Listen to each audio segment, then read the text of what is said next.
இது ஒரு ஷாக்கிங்கான விஷயமா இருந்தது. ஏன்னா அது நாள் வரைக்கும் இந்த ஆஸ்திரேலியன் அபரிஜினிஸோடைய பிளட்ல மட்டும்தான் இந்த ஆன்டிஜன் வந்து இருக்கும் அப்படின்னு நினச்சி தான் அதுக்கு ஆஸ்திரேலியா ஆன்டிஜன் அப்படின்னு அவர் பேரிட்டு இருந்தாங்க. சீரம் ஹெப்படைட்டிஸ் அப்படின்ற தொற்று நோயை ஏற்படுத்தக்கூடிய வைரஸோடைய மேற்பரப்பில் இருக்கக்கூடிய ஒரு புரோட்டீன் தான் இந்த ஆன்டிஜன். இதில் ஒரு விஷயம் என்னன்னா, இந்த ஹெப்படைட்டிஸ் பி வேக்சின் கண்டுபிடிக்கப்பட்ட பிறகும் கூட லட்சக்கணக்கான மனிதர்கள் எல்லாம் ஹெப்படைட்டிஸ் பினால இறந்துருக்காங்க. அப்போ ஹெப்படைட்டிஸ் பி எவ்வளோ கொடிய ஒரு நோய் அப்படின்றத யோசிச்சு பாருங்க.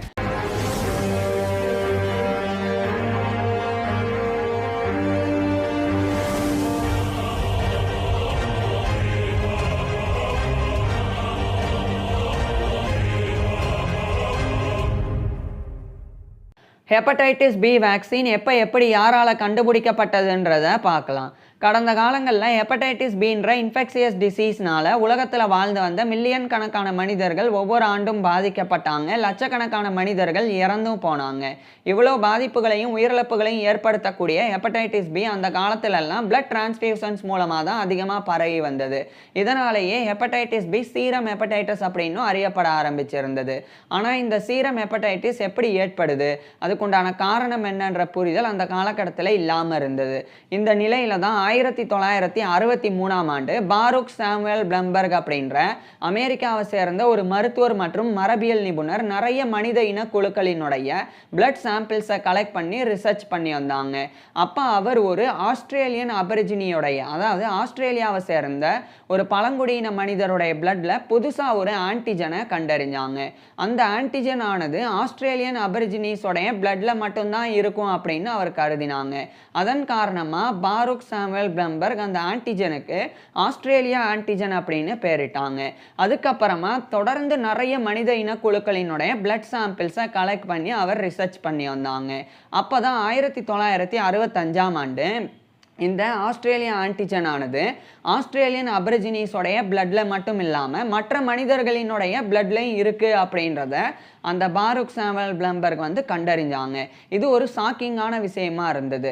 ஏன்னா அது நாள் வரைக்கும் இந்த ஆஸ்திரேலியன் அபரிஜினிஸோடைய பிளட்ல மட்டும்தான் இந்த ஆன்டிஜன் வந்து இருக்கும் அப்படின்னு நினச்சி தான் அதுக்கு ஆஸ்திரேலியா ஆன்டிஜன் அப்படின்னு அவர் பேரிட்டு இருந்தாங்க.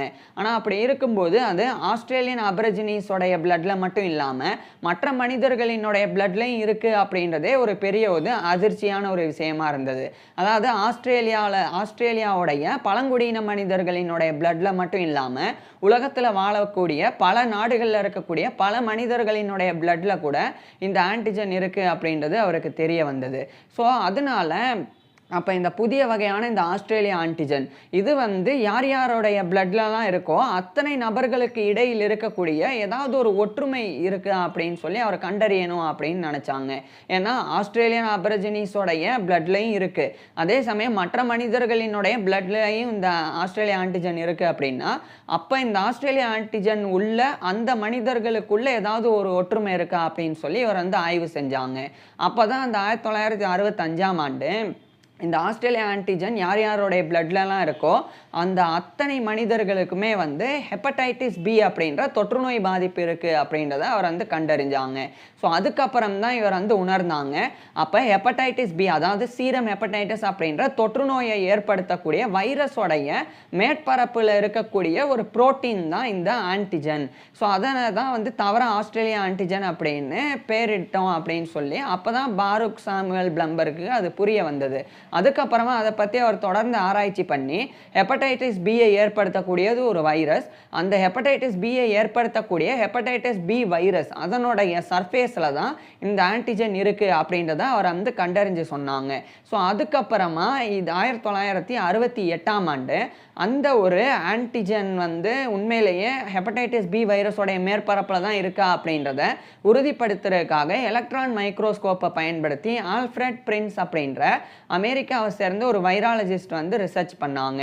அந்த ரிசர்ச்சின் முடிவில் அந்த 1968ஆம் ஆண்டு ஹெப்படைட்டிஸ் பியை ஏற்படுத்தக்கூடியது ஹெப்படைட்டிஸ் பி வைரஸ் தான். அந்த ஹெப்படைட்டிஸ் பி வைரஸோடைய சர்ஃபேஸில் மேற்பரப்பில் இந்த ஆன்டிஜன் இருக்குது அப்படின்றத அந்த ஆல்ஃப்ரெட் பிரின்ஸ் அப்படின்ற வைராலஜிஸ்ட்டும் வந்து கன்ஃபார்ம் பண்ணாங்க. அதுக்கப்புறமா பாரூக் சாமுவேல் பிளம்பர்க் வந்து ஒரு புதிய வகையான ஸ்க்ரீனிங் டெஸ்ட்டை வந்து உருவாக்கினாங்க. அதாவது ஹெப்படைட்டிஸ் பி இருக்கா இல்லையா அப்படின்றத கண்டறிகிறதுக்குண்டான ஒரு ஸ்க்ரீனிங் டெஸ்ட்டை இவர் வந்து உருவாக்கினாங்க. ஏன்னா அது நாள் வரைக்கும் ஹெப்படைட்டிஸ் பி இருக்கா இல்லையா அப்படின்றத பிளட்டை வச்சு கண்டறியறதுக்கு உண்டான அந்த பிளட் டெஸ்ட் வந்து இல்லாமல் இருந்தது. இதனால பிளட் டிரான்ஸ்ஃபியூஷன்ஸ் மூலமாக அதிகமாக நான் ஏற்கனவே சொன்ன மாதிரி ஹெப்படைட்டிஸ் பி ஆனது பரவி வந்தது. அதாவது இப்போ ஒரு நபரினுடைய ரத்தத்தை எடுத்து இன்னொரு தேவைப்படக்கூடிய ஒரு நபரினுடைய உடலுக்குள்ளே செலுத்தும் போது ஏற்கனவே அந்த ரத்தம் வந்து கொடுக்கக்கூடிய நபருடைய உடலில் ஹெப்படைட்டிஸ் பி வைரஸ் இருந்தது அப்படின்னா அது அப்படியே வந்து அந்த ரத்த மாற்றம் மூலமாக வேற ஒரு நபரினுடைய பிளட்லையும் கலந்து அந்த ஒரு நபருக்கும் வந்து ஹெப்படைட்டிஸ் பி பாதிப்பு வந்து ஏற்படும். ஸோ இப்படி அந்த பிளட் டிரான்ஸ்ஃபியூஷன்ஸ் மூலமாக இந்த ஹெப்படைட்டிஸ் பி வந்து பரவினால தான் அதுக்கு சீரம் ஹெப்படைட்டிஸ் அப்படின்னு இன்னொரு பேரும் இருக்கு.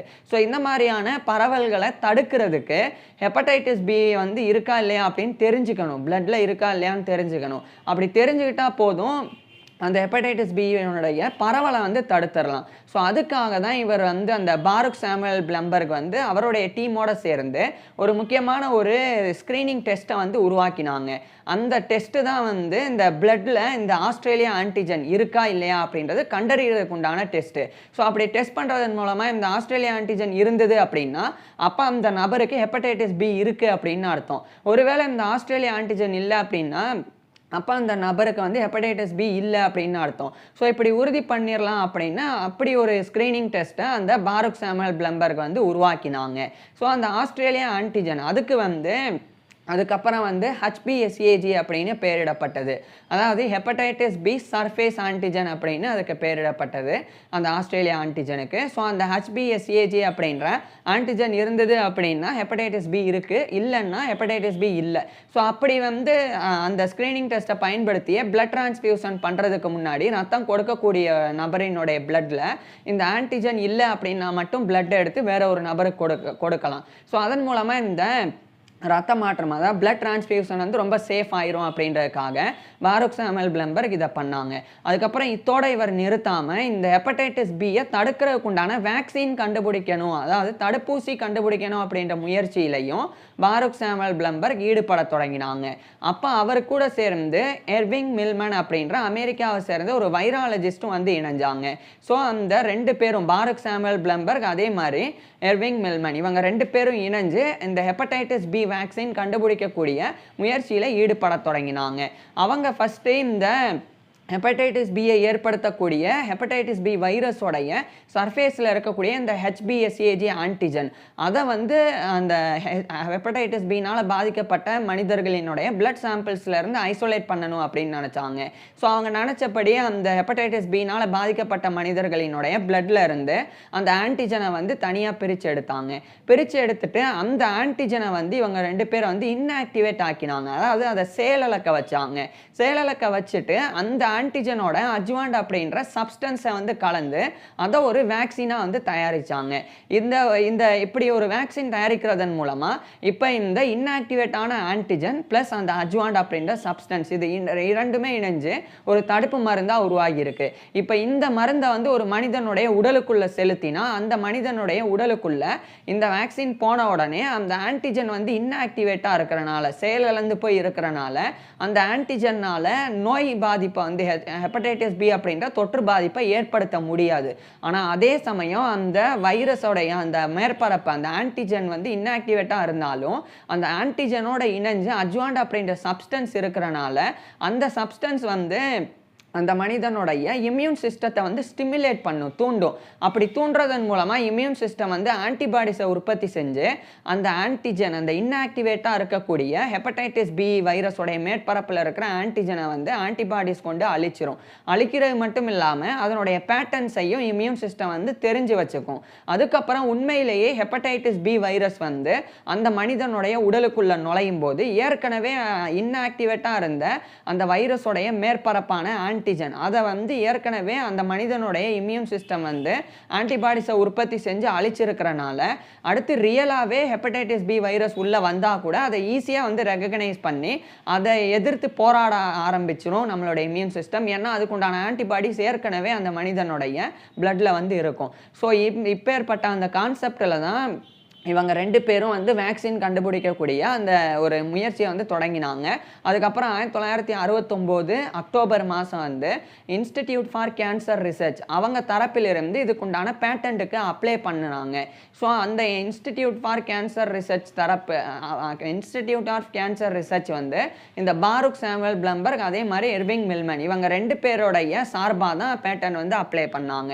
அதுக்கப்புறம் 1972ஆம் ஆண்டு அந்த பேட்டன்ட்டும் கிடச்சிது.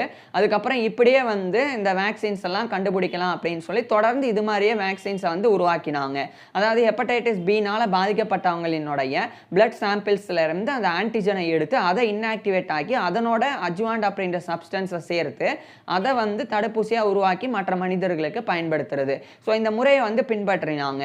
ஆனால் இந்த முறையை வந்து அந்த காலகட்டத்தில் நிறைய மருத்துவர்களும் விஞ்ஞானிகளும் வந்து எதிர்த்தாங்க. அதுக்கு முக்கியமான காரணம் என்னன்னா, இப்போ ஹெப்படைட்டிஸ் பினால் பாதிக்கப்பட்டவருடைய பிளட் சாம்பிள்ஸ்ல இருந்து இந்த ஆன்டிஜனை எடுத்தா அந்த ஆன்டிஜனோட வேற ஏதாவது ஒரு வைரஸ் இருந்தால் அது வந்து தெரியாது. அது தெரியாமல் இருக்கும்போதே அந்த வைரஸ் மட்டும்தான் இருக்குது. அந்த ஆன்டிஜன் வந்து அந்த வைரஸோடைய மேற்பரப்பு மட்டும்தான் அப்படின்னு கருதி அதை வந்து இன்ஆக்டிவேட் ஆகி மற்ற மனிதனுடைய உடலுக்குள்ளே வந்து செலுத்துறது ஆபத்தானது அப்படின்னு சொல்லி அதை வந்து எதிர்த்தாங்க. அது மட்டும் இல்லாமல் அந்த காலகட்டத்தில் பல பாதிப்புகள் எய்ட்ஸ் மாதிரியான பல பாதிப்புகள் வந்து நடந்தது. ஸோ அப்படி இருக்கும்போது இந்த மாதிரி வேற ஒரு மனிதனுடைய பிளட்டில் இருக்கக்கூடிய சாம்பிளில் இருக்கிற அந்த ஆன்டிஜனை எடுத்து அதை வேக்சினாக தயாரிக்கிறது தவறு அப்படின்னு சொல்லி அதுக்குண்டான எதிர்ப்புகள் வந்து பெருமளவில் இருந்தது. அப்போ தான் மோரிஸ் ரால்ஃப் ஹில்மன் அப்படின்னு சொல்லி ஒரு அமெரிக்கன் மைக்ரோபயாலஜிஸ்ட் அவரும் வந்து மெர்கன்கோ அப்படின்ற ஒரு அமெரிக்கன் மல்டிநேஷனல் ஃபார்மசூட்டிக்கல் கம்பெனியோடைய உதவியோட இந்த வேக்சினை ரிஃபைன் பண்ணுறதுக்குண்டான முயற்சியில் ஈடுபட்டாங்க. அதாவது அவரும் வந்து இந்த ஹெப்படைட்டிஸ் பினால் பாதிக்கப்பட்ட மனிதர்களினுடைய பிளட் சாம்பிள்ஸ்ல இருந்து அந்த ஹெப்படைட்டிஸ் பி வைரஸோடைய சர்ஃபேஸ் ஆன்டிஜனை தான் வந்து எடுத்தாங்க. ஆனால் அந்த ஆன்டிஜனை இவர் வந்து யூரியா, பெப்சின் அதே மாதிரி ஃபார்மால்டிஹைட் மாதிரியான கெமிக்கல்ஸை பயன்படுத்தி ஃபுல்லாக வந்து சுத்தப்படுத்தினாங்க. அந்த ஆன்டிஜனையை வந்து கம்ப்ளீட்டாக வந்து பியூரிஃபை பண்ணாங்க. அப்படி சுத்தப்படுத்துறதன் மூலமாக அந்த ஆன்டிஜன் ஹெப்படைட்டிஸ் பி வைரஸோடைய சர்ஃபேஸ் ஆன்டிஜன் மட்டும்தான் இருக்குமே ஒழிய அதனோட சேர்ந்து வேறு வைரஸோ அல்லது மற்ற பாதிப்புகளை ஏற்படுத்தக்கூடிய மற்ற எந்த பார்ட்டிகல்ஸும் இருக்காது. ஸோ அந்த மாதிரி மோரிஸ் ஹில்மன் வந்து அதை பியூரிஃபை பண்ணாங்க. பியூரிஃபை பண்ணதுக்கப்புறமா அந்த ஆன்டிஜனோட அஜ்வான் சப்ஸ்டன்ஸை கலந்து இன்ஆக்டிவேட் ஆக்கி அதை வந்து தடுப்பூசியாக வந்து கொடுக்கலாம் அப்படின்னு சொல்லி மோரிஸ் ஹில்மன் வந்து அதை உருவாக்கினாங்க. அதுக்குண்டான பர்மிஷன் 1981ஆம் ஆண்டு வழங்கப்பட்டது. அதுக்கப்புறம் அதுவே வந்து தொடர்ந்து பயன்பாட்டிலையும் இருந்து வந்தது. ஆனால் அப்போவும் கூட இந்த மாதிரி மற்ற பாதிக்கப்பட்டவருடைய பிளட் சாம்பிள்ஸ்ல இருந்து இந்த ஆன்டிஜனை எடுக்கிறது அப்படின்றது அந்த அளவுக்கு சேஃப் இல்லை அப்படின்னு சொல்லி தான் அப்பவும் விஞ்ஞானிகள் நினைச்சாங்க. அதே மோரிஸ் ஹில்மனும் கூட நினைச்சாங்க. அதுக்கப்புறம் இதை வந்து ரீகாம்பினன்ட் டிஎன்ஏ வேக்சினாக வந்து கண்டுபிடிக்கணும். இதனால் வரைக்கும் இந்த மோரிஸ் ஹில்மனாக இருக்கட்டும், அதே மாதிரி பாருக் சாமுவல் பிளம்பர்க், அதே மாதிரி எர்விங் மில்மன் இவங்க 3 பேரும் வந்து கண்டுபிடிச்ச அந்த 2 தடுப்பூசிகளுமே பிளட் டிரைவ்ஸ் வேக்சின் தான். ஸோ அதை வந்து பியூரிஃபை பண்ணாமல் அவங்க 2 பேர் கண்டுபிடிச்சாங்க. மோரிஸ் ஹில்மன் வந்து அதை பியூரிஃபை பண்ணி கண்டுபிடிச்சாங்க. அவ்வளோதான் வித்தியாசம். இப்போ வந்து ரீகாம்பினன்ட் டிஎன்ஏ வேக்சினாக வந்து அதை உருவாக்கணும் அப்படின்னு மோரிஸ் ஹில்மன் வந்து முடிவு செஞ்சாங்க. அதாவது இது என்னன்னா ஜெனட்டிக் இன்ஜினியரிங் மெத்தடை யூஸ் பண்ணி இந்த ஆன்டிஜனை வந்து மனிதர்களினுடைய உடல்ல இருந்து எடுக்காம தானாகவே வந்து உற்பத்தியாக வைக்கணும். அப்படி உற்பத்தியாக வச்சா அது மற்ற மனிதர்களினுடைய குறிப்பாக ஹெப்படைட்டிஸ் பினால் பாதிக்கப்பட்டவங்களுடைய உடல்ல இருந்து இந்த ஆன்டிஜனை எடுக்க தேவையில்லை. ஸோ அது மாதிரி இவர் வந்து முடிவு செஞ்சாங்க. அதுக்காக தான் இவர் வந்து ஜெனட்டிக் இன்ஜினியரிங் அப்படின்ற மெத்தடை வந்து பயன்படுத்தினாங்க. இது என்ன அப்படின்னா, ஒரு ஈஸ்ட் செல்ஸை வந்து இவர் வந்து எடுத்துக்கிட்டாங்க. ஈஸ்ட் அப்படின்றது வந்து பொதுவாக வந்து மைக்ரோஸ்காபிக் சிங்கிள் செல்டு ஃபங்கை தான் ஈஸ்ட் அப்படின்றது. அந்த ஈஸ்ட் செல்ஸ்லேயே ஒரு வகையான சாக்ரோமைசிஸ் அப்படின்றது, சாக்ரோமைசிஸ் செரிவிசியே அப்படின்னு ஒரு இனம். ஸோ அந்த சாக்ரோமைசிஸ் செரிவிசியே அப்படின்ற ஒரு வகையான ஈஸ்ட் அப்படின்ற நான் ஏற்கனவே சொன்ன மாதிரி ஒரு மைக்ரோஸ்காபிக் சிங்கிள் செல்டு ஃபங்கை.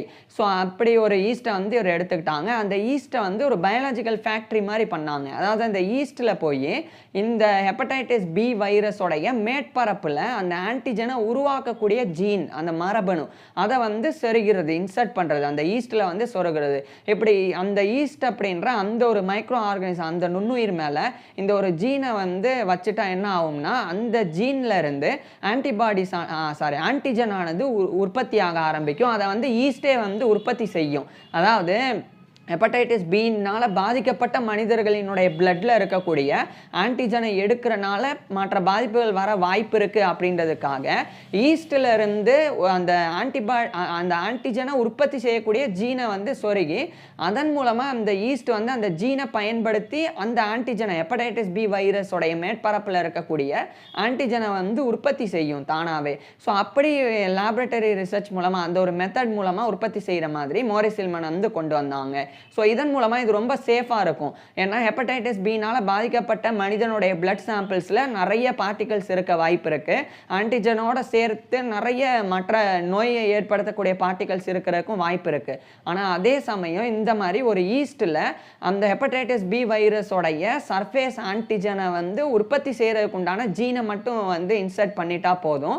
அந்த ஈஸ்டே அந்த ஜீனை பயன்படுத்தி நிறைய ஆன்டிஜன்ஸை வந்து உற்பத்தி செஞ்சிடும். ஸோ அதுக்கப்புறம் அந்த ஆன்டிஜன்ஸை வந்து பியூரிஃபை பண்ணி அதை வந்து இன்ஆக்டிவேட் ஆக்கி அதுக்கப்புறம் அதனோட அஜுவாண்ட் அப்படின்ற சப்ஸ்டன்ஸை கலந்து அதை தடுப்பூசியாக பயன்படுத்தலாம். ஸோ அப்பேற்பட்டது தான் வந்து ரீகாம்பினன்ட் டிஎன்ஏ வேக்சின் அப்படின்றது. ஸோ அந்த முறை தான் ஜெனட்டிக் இன்ஜினியரிங் மெத்தட் அப்படின்றதும். ஸோ அதை பயன்படுத்தி இவர் வந்து உருவாக்கினாங்க. மோரிஸ் ஹில்மன் உருவாக்கும் போது இவர் கூட வந்து எஸ் கிரக்மன், அதுக்கப்புறம் ராபர்ட் பர்சல், அதே மாதிரி பி மாஸ்பஸ் மாதிரியான நிறைய நபர்கள் வந்து இருந்தாங்க. அவங்களுடைய உதவியோட மோரிஸ் ஹில்மன் வந்து இந்த ஒரு விஷயத்த பண்ணாங்க. அதுக்கப்புறம் 1986 ஜூலை 23 அன்னைக்கு இந்த ரீகாம்பினன்ட் ஹெப்படைட்டிஸ் பி வேக்சின் இதுக்குண்டான பர்மிஷன் லைசன்ஸ் எல்லாம் வழங்கப்பட்டது. அதுக்கப்புறம் தொடர்ந்து பயன்பாட்டிற்கு வந்தது. பிறகு 1991 இந்த காலகட்டத்தில் இந்த ஹெப்படைட்டிஸ் பி வேக்சினை கண்டிப்பாக வந்து குழந்தைகளுக்கு வந்து செலுத்தணும் அப்படின்ற அந்த கேம்பெயின் வந்து பெருமளவில் வந்து கொண்டு செல்லப்பட்டது. அதுக்கப்புறம் தொடர்ச்சியாக 21ஆம் நூற்றாண்டில் 2000ஆம் ஆண்டுக்கு பிறகும் கூட இந்த ஹெப்படைட்டிஸ் பி வேக்சின் ஆனது தொடர்ந்து பயன்பாட்டில் இருந்து வருது. ஸோ ஹெப்படைட்டிஸ் பி வேக்சின் வந்து கண்டுபிடிக்கப்பட்டது இப்படி தான். அதை கண்டுபிடிச்சது 3 நபர்கள் முக்கியமாக. ஒன்று பாரூக் சாமுவேல் பிளம்பர்க், அதுக்கப்புறம் எர்விங் மில்மன், அதே மாதிரி மோரிஸ் ஹில்மன். இவங்க எல்லாருமே வந்து காரணமாக இருந்தாங்க. அவங்களுடைய உதவியோட ஹெப்படைட்டிஸ் பி வேக்சின் ஆனது கண்டுபிடிக்கப்பட்டது. அது இன்னைக்கு வரைக்கும் வந்து பயன்பாட்டில் இருந்து வருது. இதில் ஒரு விஷயம் என்னன்னா, இந்த ஹெப்படைட்டிஸ் பி வேக்சின் கண்டுபிடிக்கப்பட்ட பிறகும் கூட லட்சக்கணக்கான மனிதர்கள் எல்லாம் ஹெப்படைட்டிஸ் பினால் இறந்துருக்கிறாங்க. அப்போ ஹெப்படைட்டிஸ் பி எவ்வளோ கொடிய ஒரு நோய் அப்படின்றத யோசிச்சு பாருங்க. அப்பேற்பட்ட தொற்று நோயை தடுக்கிறதுக்கு, ஏன்னா ஹெப்படைட்டிஸ் பி ஏற்பட்டால் லிவர் சிரோசிஸ் ஏற்படும், அதே மாதிரி லிவர் கேன்சர்லாம் ஏற்படும். அதனால ஹெப்படைட்டிஸ் பி ஏற்பட்டு அதிலிருந்து பொழைக்கிறதே வந்து ரொம்ப சவாலான ஒரு விஷயம்தான். ஸோ அந்த ஹெப்படைட்டிஸ் பியை ஏற்படாமல் தடுக்கிறதுக்கு தான் ஹெப்படைட்டிஸ் பி வேக்சின் அப்படின்றது. ஸோ இது இப்படி தான் கண்டுபிடிக்கப்பட்டது. இதை பற்றி நீங்கள் என்ன நினைக்கிறீங்க அப்படின்றத கமெண்ட்ஸில் சொல்லுங்கள். அதே மாதிரி இந்த ஹெப்படைட்டிஸ் பியை ஏற்படுத்தக்கூடிய ஹெப்படைட்டிஸ் பி வைரஸ் இது எப்படி கண்டறியப்பட்டது அப்படின்ற ஃபுல் டீட்டெயிலாக நான் ஏற்கனவே பேசியிருக்கேன். அதை பார்க்குறதுக்கு கீழே டிஸ்கிரிப்ஷனில் லிங்க் கொடுக்குறேன், கட்டாயமாக பாருங்கள். தேங்க்யூ.